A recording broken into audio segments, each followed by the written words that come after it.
আসসালামু আলাইকুম ভিউয়ার্স, আশা করি সবাই ভালো আছেন।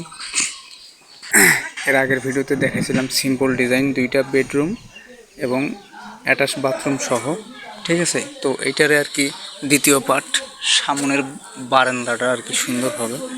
হ্যাঁ, তো বারান্দাটা যদি আমি আপনাদেরকে একটু দেখাই, আপনারা দেখতে পাচ্ছেন এগুলো হচ্ছে 10 ইঞ্চির গাঁথুনি, এগুলো বাথরুম, আর এটা হলো রুমের আর কি 5 ইঞ্চি গাঁথুনি। কিন্তু এর আগেও আমি দেখাইছিলাম, যাই হোক। তো মাঝখানের পার্টিশনটাও কিন্তু 5 ইঞ্চি দেওয়া হয়েছে, ঠিক আছে। মাঝখানে একটা পিলার যেহেতু আছে 10 ইঞ্চি, ওইটা উপর পর্যন্ত হবে না, ধার পর্যন্তই ব্রেক। হ্যাঁ, আর এই ঘরের রুমের ভেতরে আর কি 5 ইঞ্চি গাঁথুনিটাও দেওয়া আছে ধার আর কি, তাই না ভাই? তো ভাই, এই যে রুমের সামনে তো আমরা 10 ইঞ্চি গাঁথুনি দেই, সেই ক্ষেত্রে এটা 5 ইঞ্চি গাঁথুনি কেন? এটা এখানেও মাটি পড়বে, এখানেও মাটি পড়বে, দুই পাশে মাটি পড়ার কারণে এটা 5 ইঞ্চি, এটা তেমন কিছু নয়। হ্যাঁ, তবে আমরা এই পাশে যে 10 দিছি, এটা আমাদের মাটির সাপোর্টটা ধরে দেবে।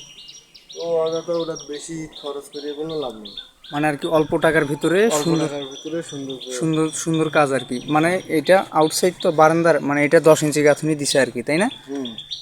মাটি ভরাট করলে আর রুমের তো যখন মাটি করবে তখন দুই পাশে মাটির চাপ থেকে যাবে, ওটা সমস্যা হবে না আর কি। আর এগুলো সিঁড়িগুলো, ভাই সিঁড়িগুলোর বিষয়ে কিছু বলেন।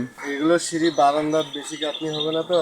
হ্যাঁ, 2.5 ফুট পর্যন্ত গাঁথনি হবে। হ্যাঁ, বানানোর পর এটা কি দেবো, আমরা এটা পাইপ দিয়ে গোল পিলার বানিয়ে দেবো 2.5 ফুটের উপরে, অর্থাৎ 6.5 ফিট হাইটে আর কি। হাইট করবো। মানে 2.5 ফিট গাঁথুনি হবে, তার উপরে গোল পিলার দিবেন আর কি, গোল সিঁড়ি পাইপ দিয়ে ঢালাই দেয় আর কি।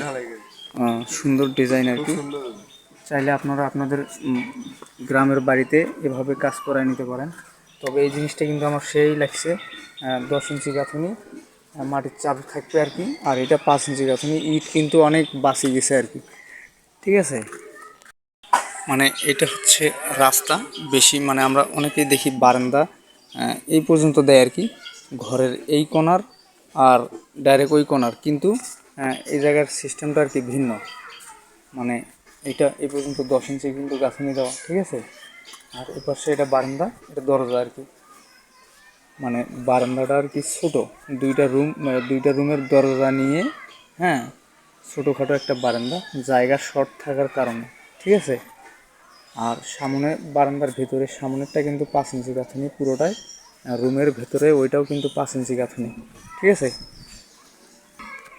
এগুলো হচ্ছে 3টা করে রড দিয়ে জিআই তারের ছুরি দিয়ে বাঁধানো স্পেশালভাবে। এগুলো হচ্ছে 8 মিলি রড, আর নিচে চাপা ঢালাইটা দেওয়া আছে। সবকটা কলমেই এইরকম চাপা ঢালাই দেওয়া। তারপরে 2.5 ফিট পর্যন্ত গাঁথনি হওয়ার পরেও এটা আবার চাপা ঢালাই হবে, তখন গাঁথনিটা আর কি শক্তিশালী হবে। 5 ইঞ্চি গাঁথনি যদিও দেয়, চাপা ঢালাইটা তখন দিবে, তখন স্পেশালভাবে শক্তিশালী হবে। তারপরে তো বললোই যে উপরে 2.5 ফিটের উপরে আর কি পাইপ দিয়ে ঢালাই হবে, অর্থাৎ গোল সিঁড়ি আর কি 6.5 ফিট লেভেলে, ঠিক আছে। ভিডিওর মাঝে কোনো ভুল ভ্রান্তি হলে ক্ষমার দৃষ্টিতে দেখবেন। রাজমিস্ত্রি রিলেটেড কাজকে যারা, মানে এই ধরনের ভিডিও যারা পছন্দ করেন, তারাই শুধু আমার চ্যানেলটা সাবস্ক্রাইব করবেন। সবাই সুস্থ থাকবেন, ভালো থাকবেন, আল্লাহ হাফেজ।